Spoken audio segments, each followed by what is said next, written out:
In the 19th century, you probably couldn't go a day's ride without coming upon a blacksmith's shop. Today, it's scarce that you'll find someone who even knows what that is, because the future happened. I'm Larry Fedoruk, and this is Later That Same Life. New episodes of this weekly podcast pop every Thursday on most major platforms.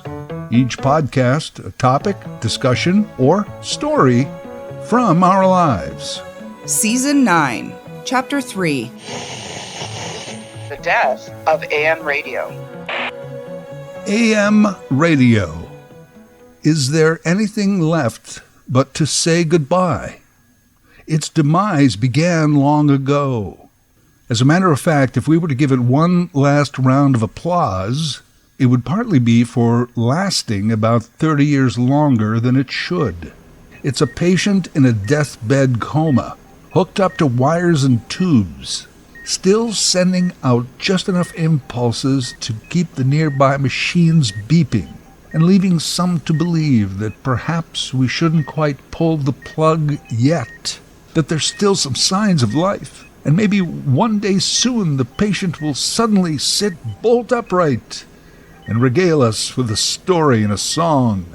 It's called Hoping Against Hope. AM radio is dead. Has been for quite some time. It's just that hardly anyone wants to accept that.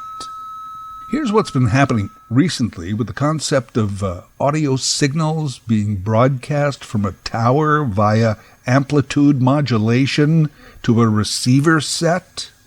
Today, over half of AM radio listening takes place in the car. Where else would you even find an AM radio? I'm guessing almost no one has one in the kitchen like we did when I was a kid growing up. No radio in the garage, at the workbench, or in the basement laundry room. Or one of those portable little AM radios you could take with you anywhere. Maybe one or two people still have a clock radio as a wake-up alarm in the bedroom, but even those, are any of those set on AM? And I get that a physical radio today is not the only way that we can get that audio that we still call radio. But for now, let's stick with the sets. Mostly in the car. Just over half of all AM radio listening here in the 21st century is done in the car. Recently, car manufacturers BMW, Mazda, Volkswagen, and Tesla said they would not include AM radios in any of their electric vehicles because the electric motors interfere with the AM radio signal. Now, for someone like me, the static is part of it. It's nostalgic. Fond memories of listening through the static for my favorite DJ playing my favorite song. Today, not as much. This world wants no static at all. Of course, understandable. Electric signals and AM radio just don't mix. Some of us still may remember driving around in a car listening to AM radio and turning onto a street that had overhead streetcar or electric trolley bus tracks. Glenn Campbell suddenly sounded like bland garble.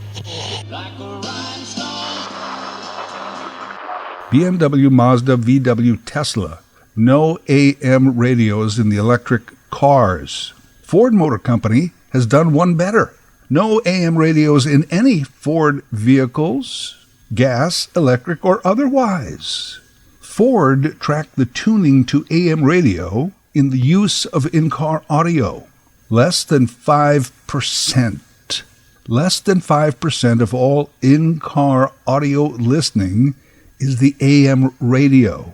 I know those are just a few. We still have a lot of Toyotas, GMs, Hondas, Nissans, etc. on the road. But I can see them not being far behind in saying, hey, are we still putting AM radios in the cars and trucks? Is it next to the ashtray and the cigarette lighter? Should we bring back the cassette player? And if you don't know what a cassette player is, you know what? Send me a telegram, and I will fax you a typewritten response from my blacksmith shop. Actually, I leased a 2011 Cadillac back in the day because, I always wanted one. It had a cassette player. I remember thinking, wow, this is an old man car. It's got a cassette player. Well, at least now I have somewhere else to play my tapes other than my portable Lloyd's cassette deck. Bonus. Then I had a 2015 Cadillac.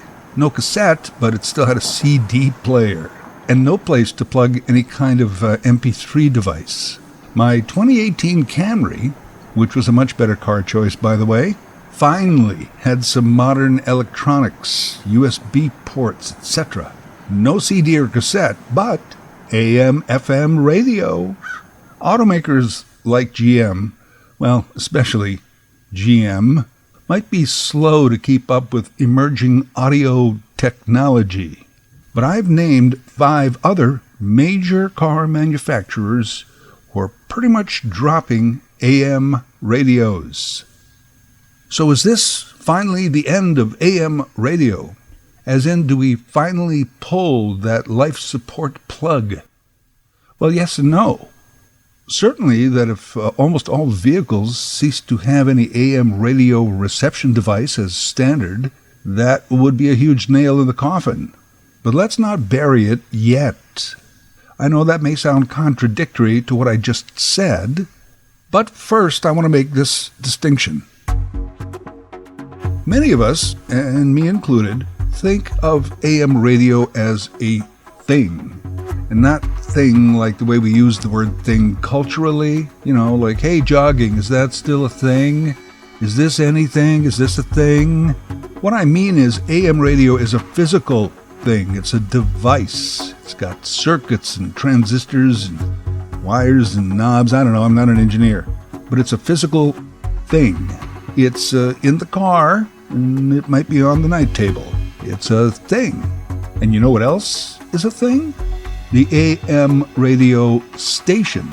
It's a place where people create the sound that is then broadcast across a complicated system of wires and towers out to those other physical things, the radios in the car and on the night table. We have to stop thinking of AM radio in general, I guess, for that matter, as those things. Why? Because we don't actually need any of those things to create audio and get it out to an audience. Yeah, there's still some physical items we need. We need microphones and computers and phones, but we don't need AM radio or even really the physical office space to create it. That part is dead. I know, still around like stations and studios and offices, but it's dead. It's a zombie wandering around in search of brains.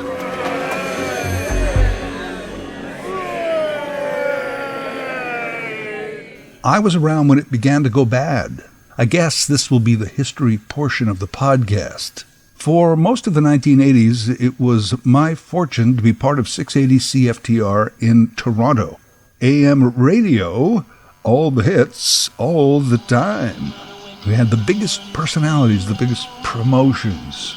And we got about as big as you could get. Number 1. CFTR, Rosanna, meet you all the way. Toto with John Landecker. It's 19 minutes after 6 o'clock. What a busy weekend for sports. We could hold up our product proudly among the great radio stations of LA, New York, Chicago, anywhere, it didn't matter. This was big time, baby. And as I said, I was lucky enough to be a small part of it. Oh, sure, FM was around then. It had been around for a long time. But not a lot of people even had FM, especially in the car. And they would rarely flip that little switch at home onto the FM mode. FM radio had a reputation at the time. It was underground, or background, or album radio, or classical, or jazz. Certainly not the mainstream top 40 energy of popular AM radio. FM was also regulated differently. There were things they could not do then. We at AM ran roughshod over them. Slowly, and later 1980s, that began to change. FM formats began to change. Suddenly, they had more popular music, brighter hosts, stereo, and no static at all. The mighty 680 CFTR began to lose audience to FM. All AM did. Desperately, they turned to something called AM stereo. Remember that short-lived, costly experiment? A fail?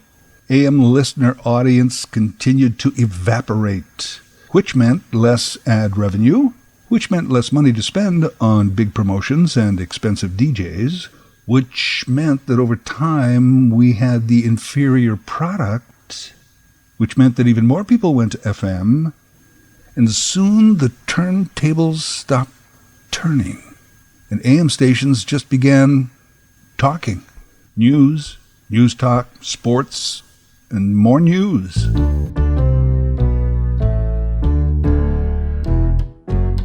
This was happening even faster and a little bit ahead of us in the United States. Rush Limbaugh is rightly credited with saving the AM band. He fashioned his own brand of conservative talk show. It became his universe. Say what you want about his politics. He was a great talk show host. At his peak on over 650 radio stations every day, with a weekly audience almost 16 million people. Others then took up the mantle. There are still highly successful talk show hosts on AM radio. In America, the majority, by the way, 80%, conservative. Canadian data on this is hard to find, but as with a lot of things, just take the American data and divide by 10%. The U.S. has about 4,000 AM radio stations left. About 82 million people still listen to AM radio monthly. And of course, that demographic is aging rapidly. AM station owners and executives bemoan the move by auto manufacturers to not put AM stations in their new models, electric or gas-powered. They say that will cost them listeners, which means revenue.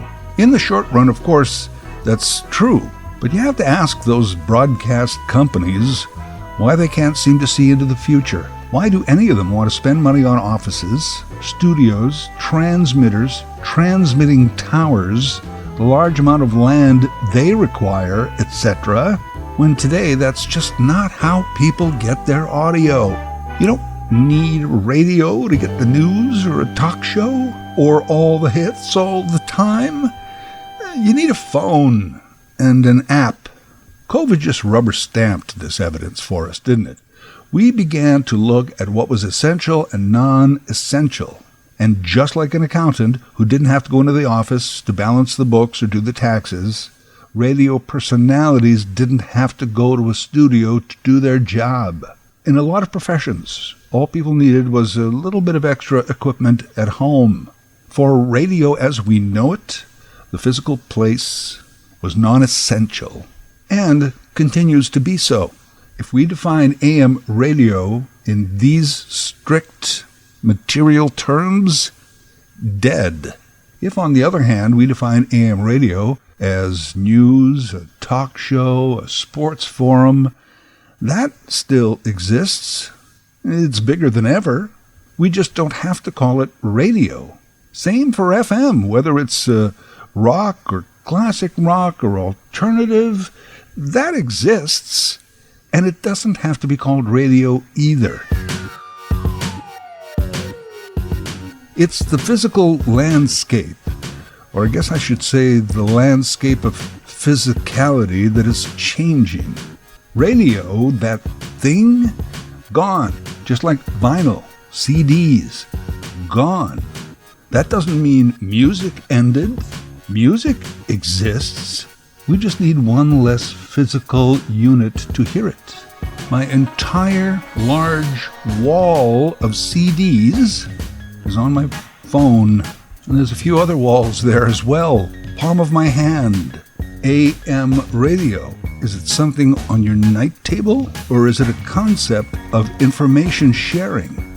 We don't need to save that thing, that device of wires and knobs, any more than we need to start churning our own butter again. Today is podcasting, downloading, streaming, digital. Broadcasting is barely anything anymore in the real sense. I spent my entire life as a broadcaster. It's still an acceptable occupation when you have to fill one out on a legal document. Lawrence J. Fedora. Occupation, broadcaster. It's ridiculous. Feels about as current as if I wrote down blacksmith. I'm not really a broadcaster. I'm a host, a podcaster, a writer, a content creator, and there's a dozen different ways to get my message out that don't include broadcasting, AM radio, and radio in general.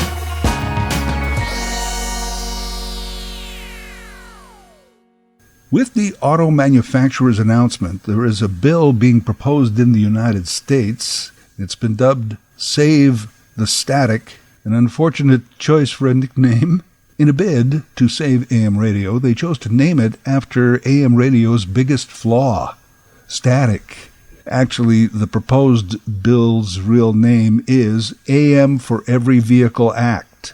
This act, Save the Static, is a bipartisan proposal from one Democrat and one Republican. By the way, the Republican is Ted Cruz, that would force the auto manufacturers to continue to provide AM radios in vehicles at no additional cost. No additional cost. Yeah, can you imagine if AM radio was suddenly an expensive option? You want this model only in red with an AM radio? You want AM radio? You know Rush Limbaugh died, right? Okay, I can do it, but it'll be about another 6 weeks. It's like trying to get a 4 or 5 speed stick shift these days. It's harder. It's a special order. I'll give these guys some points on some of their arguments. Of the 4,000 AM stations in the United States, 17% serve Spanish-speaking residents or other minorities.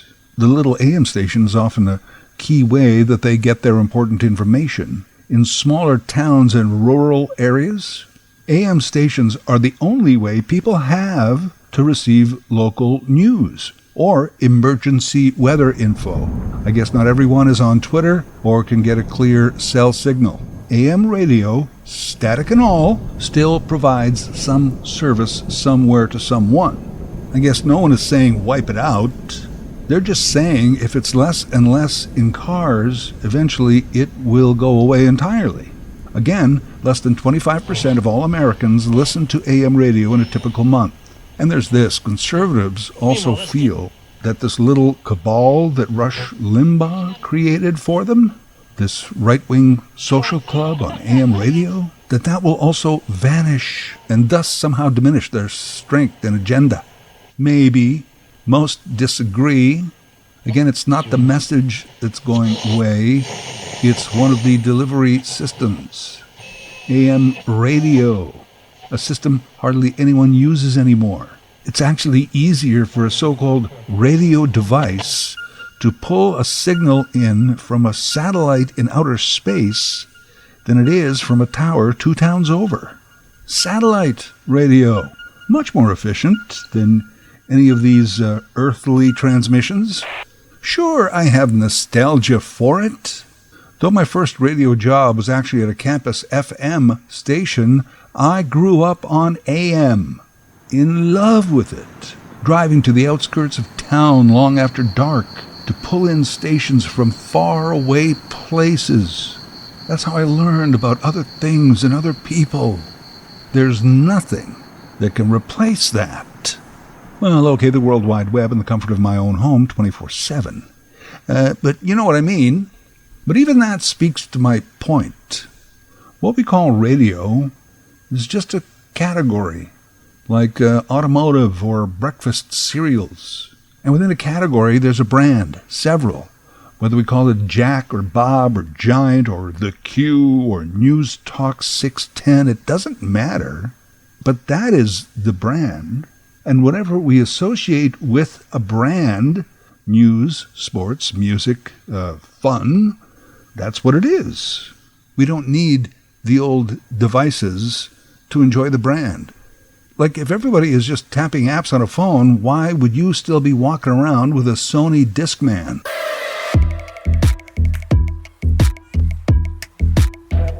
I think not having a physical CD or DVD changes the way we consume music and movies.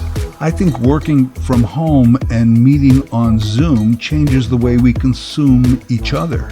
I think not having radio stations and clunky radios, and instead relying on apps, streamers, and podcasters, that'll change us also. And I'm not sure if it will be for the better or the worse. But we certainly won't know or have a chance to move forward if we sit around doing things the old way. Nostalgia is just not a good enough reason to continue using old technology to communicate new messages. Later That Same Life is written, voiced, and produced by Larry Fedoruk. LarryFedoruk37@gmail.com. Subscribe to Larry's podcast YouTube channel. Get automatic notifications with each new episode.